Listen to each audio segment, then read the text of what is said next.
बच्चा लोग अवतल गोलीय दर्पण में फोकस को पढ़ेंगे और फोकस दूरी को पढ़ेंगे पहले, ठीक है। गोलीय दर्पण हम लोग जानते हैं इसका दो भाग हुआ, एक उत्तल दर्पण और एक अवतल दर्पण, और इसी उत्तल दर्पण और अवतल दर्पण का फोकस देखेंगे और फोकस दूरी को देखेंगे, दोनों को देखेंगे। चलो देखो हेडिंग लगा देंगे बच्चा लोग, गोलीय दर्पण की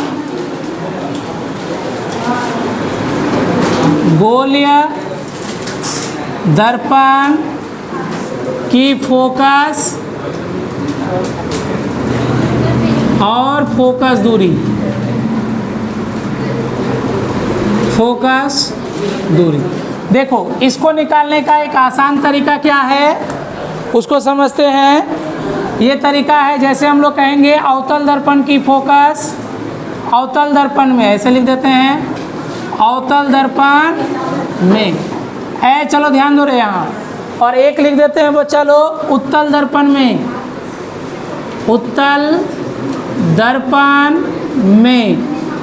एक हो गया अवतल दर्पण और एक हो गया क्या, उत्तल दर्पण। चलिए अवतल दर्पण जिसकी परावर्तक सतह क्या होती है बच्चा लोग, धसी हुई रहती है, उसे क्या कहते हैं, अवतल दर्पण। और इस गोलीय दर्पण का बीच वाले भाग को क्या कहते हैं, ध्रुव कहते हैं। अब सुनिए जरा सा, इसका फोकस दर्शाने का एक अच्छा और आसान तरीका क्या है। बोला ये जाता है कि जब इस प्रधान अक्ष या मुख्य अक्ष, ये क्या है बोलो, प्रधान अक्ष या मुख्य अक्ष, इसको क्या कहेंगे बोलो तो प्रधान अक्ष। जब प्रधान अक्ष या मुख्य अक्ष के समांतर कोई किरणें अवतल दर्पण में आपतित होती है तो परावर्तन के बाद, बोलो क्या, परावर्तन के बाद जिस प्रधान अक्ष या मुख्य अक्ष के जिस बिंदु से निकल जाती है बच्चा लोग, उस बिंदु को ही क्या कहते हैं, फोकस कहते हैं। और इस फोकस को किससे दर्शाया जाता है, एफ से दर्शाया जाता है। क्लियर बात है। यानी फोकस क्या है, सवाल ये पूछा जाएगा कि फोकस क्या है या फोकस दूरी क्या है।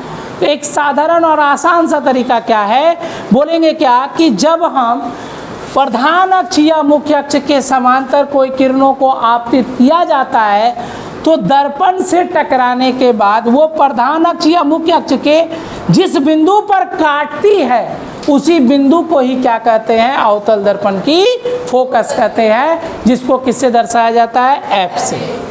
क्लियर हो गई बात। अब इस एफ पी से एफ जितना दूर होगा उतनी दूरी से एफ से क्या रहता है, सी। कौन रहता है, सी। इसको क्या कहा जाता है, वक्रता केंद्र। क्या कहते हैं, वक्रता केंद्र। यानी ये जो सी है बच्चा लोग, ये क्या है, वक्रता केंद्र।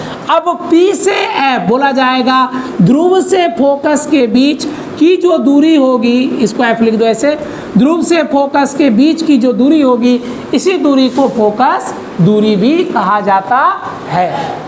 ठीक यही चीज उत्तल दर्पण में होगा। चलो उत्तल दर्पण बनाते हैं। बोलो उत्तल दर्पण में जिसकी परावर्तक सतह क्या होगी, उभरी हुई होगी। ये हो गया उभरी हुई परावर्तक सतह। ये प्रधान अक्ष या क्या हो गया बच्चा लोग, मुख्य अक्ष। अब इससे आएगा समांतर किरण आया ना, और टकराने के बाद क्या हो गया, ये मुड़ गया, परावर्तित हुआ। अब देखो ये क्या होगा, पीछे अगर हम इसको बढ़ा लें तो देखो यहाँ पर जो कट रहा है यही उसका क्या कहलाता है, बोलो तो फोकस।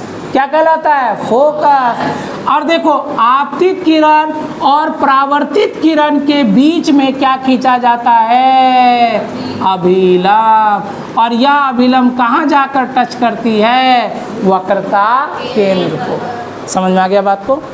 यानी P से F के बीच की जो दूरी होगी यही क्या कहलाएगी, फोकस दूरी।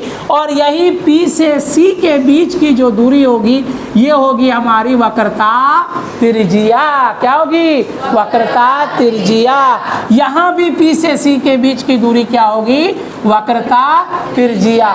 यहाँ पर फोकस दूरी क्या होगा बोलो तो माइनस, क्योंकि ये दर्पण के इधर है। और वक्रता त्रिज्या भी क्या हो जाएगा, माइनस, क्योंकि ये भी दर्पण के किस ओर है, बाईं ओर है। और यहाँ पर देखो फोकस दूरी किस ओर है दर्पण का, दाईं ओर है, इसीलिए यहाँ क्या होगा प्लस, यहाँ भी क्या होगा प्लस, क्योंकि ये भी किस ओर है, दाईं ओर है। एक और गप ये है बच्चा लोग कि R और F के बीच में क्या रिश्ता है, क्या रिलेशन है इन दोनों के बीच में, R और F के बीच में। तो R और F के बीच में रिश्ता यह है कि R बराबर होता है 2 गुना क्या F, क्या होता है R बराबर 2 गुना F, या फिर F बराबर क्या होता है R बटे 2, R बटे 2। ये बहुत बड़ा रिलेशन है इन दोनों के बीच में, चाहे वो दर्पण अवतल हो चाहे वो दर्पण कैसा हो, उत्तल हो। इसीलिए बोला जाता है गोल दर्पण में वक्रता त्रिज्या और फोकस के बीच में क्या रिश्ता है, तो कहेंगे वक्रता त्रिज्या फोकस दूरी की कितनी गुनी है, 2 गुनी है, या फोकस दूरी वक्रता त्रिज्या की क्या है, आधी है, क्या है, आधी है। ये बात याद रहेगा कि नहीं रहेगा, रहना भी चाहिए ये चीज कि वक्रता त्रिज्या फोकस दूरी की कितनी गुनी, 2 गुनी, और फोकस दूरी वक्रता त्रिज्या की कितनी, आधी हो।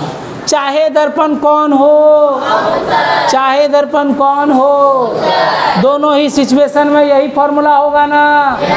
फोकस दूरी और फोकस समझ में आ गया। लिखेंगे क्या बच्चा लोग, समझिएगा, फोकस यानी कि फोकस के बारे में हम लोग लिख रहे हैं, फोकस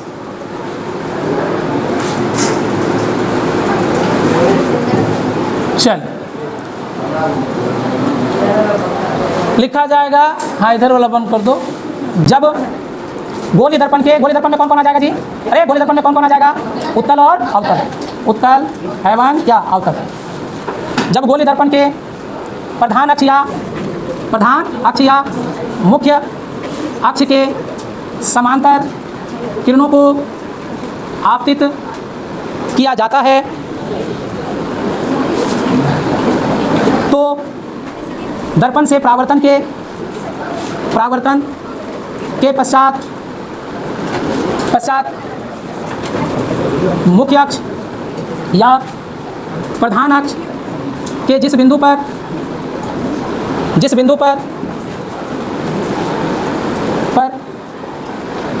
काटती है या मिलती है उसे उस दर्पण की फोकस कहते हैं। दोनों ही फिगर को बना लेना आमने सामने। अब बात करेंगे फोकस दूरी, फोकल लेंथ। गोली दर्पण से दर्पण के ध्रुव से फोकसित बिंदु के बीच की दूरी को फोकस दूरी कहते हैं,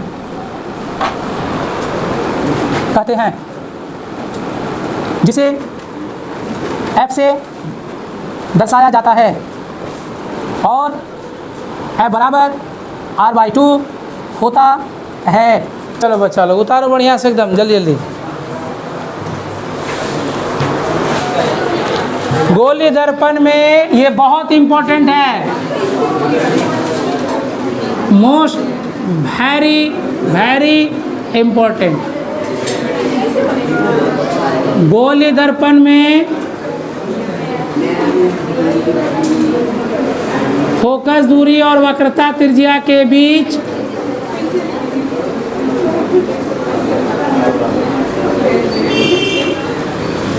वक्रता त्रिज्या के बीच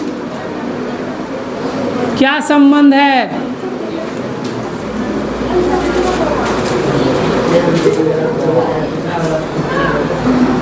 या सिद्ध करें। फोकस दूरी वक्रता त्रिज्या की आधी होती है। फोकस दूरी वक्रता त्रिज्या की आधी होती है। हो गया, ये हेडिंग कम क्वेश्चन ज़्यादा है ना? जल्दी से उतार लो इसको। हो गया, लिख लिया?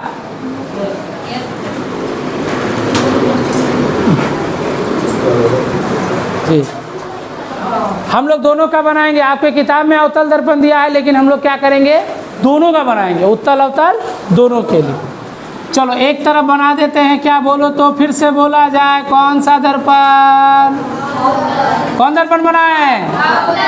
हाँ, और ये क्या बनाए बोलो? प्रधान अक्ष या मुख्य अक्ष। ये क्या बनाए? पी। यहाँ से गया प्रकाश का किरण और ये टकराया, टकराने के बाद कहाँ से गुजरा? फोकस से। और बताओ यहाँ पर एक अभिलंब खिंचबो की रे, यहाँ हो गया क्या बोलो? सी। सी मतलब क्या? वक्रता केंद्र। अच्छा बताओ तो रे, ये होगा आने वाली किरण का कोण क्या? आई। यहाँ कोण क्या होगा रे बोलो? आर। अच्छा क्या ये एकांतर कोण होगा? तो यहाँ क्या होगा बोलो? आई। क्या होगा? आई। ये लिख दिए हम लोग, क्या बोलो? ए। यहाँ क्या लिख दिए? बी। काम खत्म, लिख दिए यहाँ तक। अब चलो आते हैं हम लोग इस साइड में। अब कौन सा दर्पण बनाएंगे बोलो? उत्तल दर्पण, जिसकी सतह क्या होती है? उभरी हुई होती है। ये क्या कहलाया रे? ध्रुव। अब आया किरण क्या रे बोलो? और यहाँ से ऐसे गया तो ये फोकस में गया। फोकस के लिए क्या लगाएंगे? एफ। ये गया ऐसे परावर्तित हुआ और यहाँ से ऐसे ऐसे ऐसे ऐसे गया। यहाँ क्या हो गया? सी। ये हो गया ए, ये हो गया बी। अच्छा यहाँ देखो बच्चा लोग, अच्छा बताओ यहाँ क्या लिखेंगे बोलो? आई। और यहाँ आर, यहाँ आर। क्या हो गया? आर हुआ ना? यहाँ क्या हो गया? आर। चलो ठीक है। और यहाँ पर इस जगह पर हो जाएगा हमारा क्या बोलो तो? आई। क्या होगा? आई हो जाएगा। ठीक। चलिए, P से F के बीच की फोकस दूरी क्या? F। और P से C के बीच वक्रता त्रिज्या क्या? R। यहाँ भी वही काम करेंगे, P से F के बीच F और P से C वक्रता त्रिज्या क्या? R। चलिए ये बना दिए हम लोग दोनों। तो अब सवाल ये रहता है कि सर एग्जाम में जब पूछेगा कि फोकस दूरी वक्रता त्रिज्या के बीच क्या संबंध है, तो हम लोग क्या दोनों फिगर बनाएंगे या कोई एक फिगर बनाएंगे?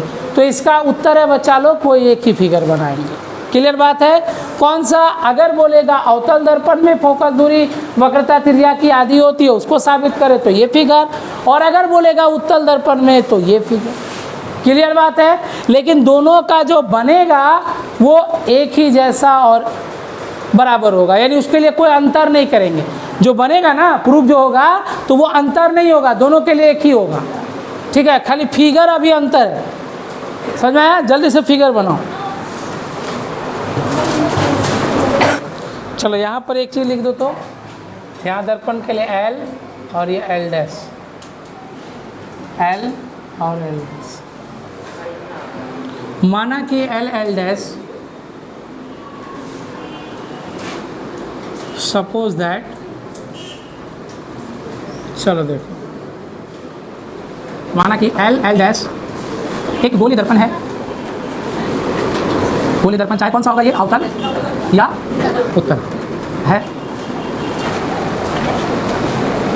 जब इस दर्पण से मुख्य अक्ष तीसरी के समांतर एक किरण ए बी आपतित होती है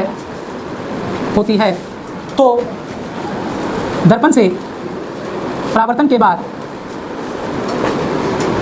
F से होकर गुजर जाती। चूंकि बी बिंदु आपतन बिंदु है। बी बिंदु कैसा बिंदु बचा लो? हाँ, आपतन बिंदु है। इसीलिए वहाँ से खींचा गया अभिलंब BC है। तो कहेंगे क्या कि परावर्तन के नियम से, बोलो किससे?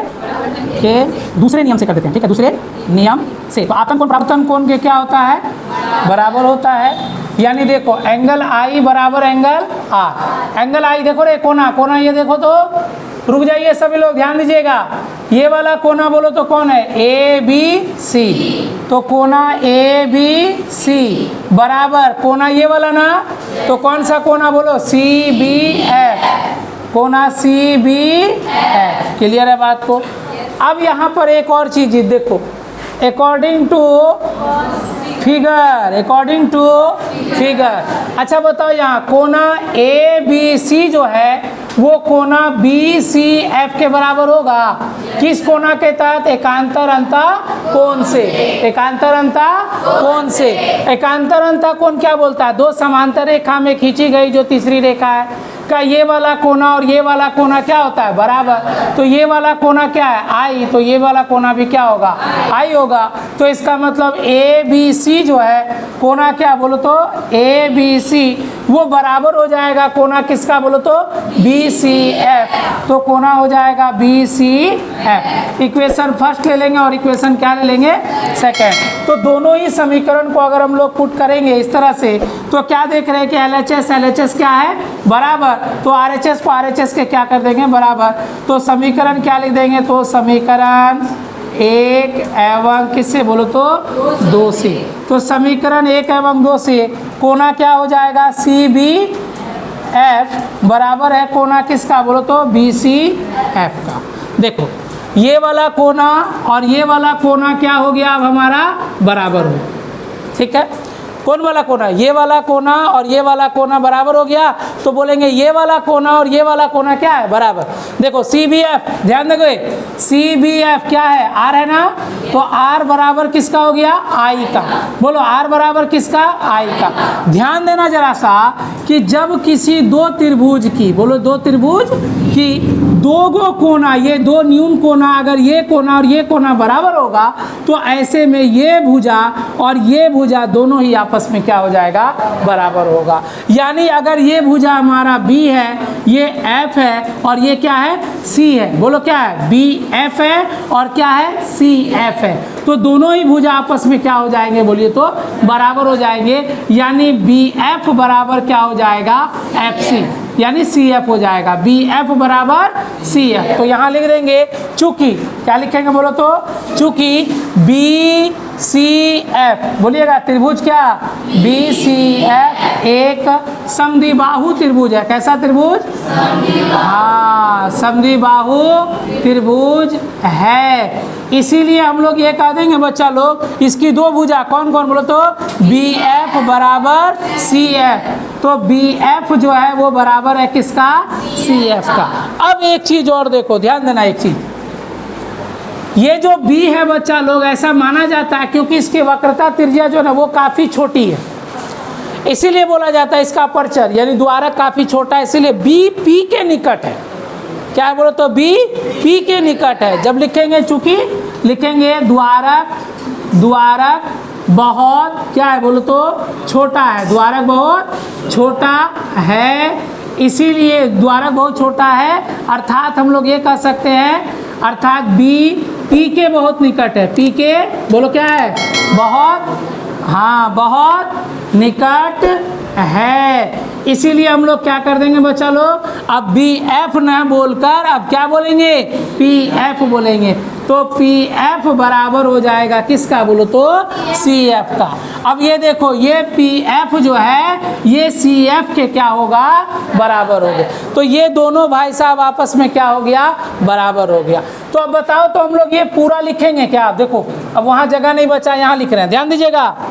यहाँ देखो, यहाँ देखो, तो हम लोग फिर से बोलेंगे अकॉर्डिंग टू क्या बोलो तो, फिगर।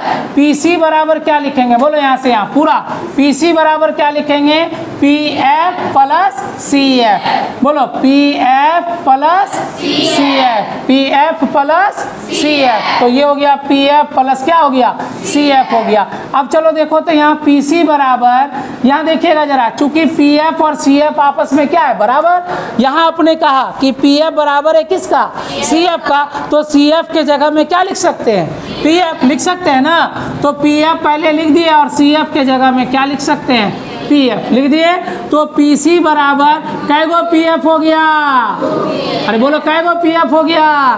चूंकि पी सी का मान देखो पी से सी, इस दूरी को क्या कहेंगे? आर बराबर 2 पी से एफ, इस दूरी को क्या कहेंगे? बराबर है, इस दूरी को क्या कहेंगे? एफ। तो आर बराबर कितना हो गया? इसीलिए एफ बराबर आर बाई कितना होगा? 2। यही हमारा प्रूव्ड हो गया। खत्म। ठीक है, चलिए रहने दीजिए यहाँ पर।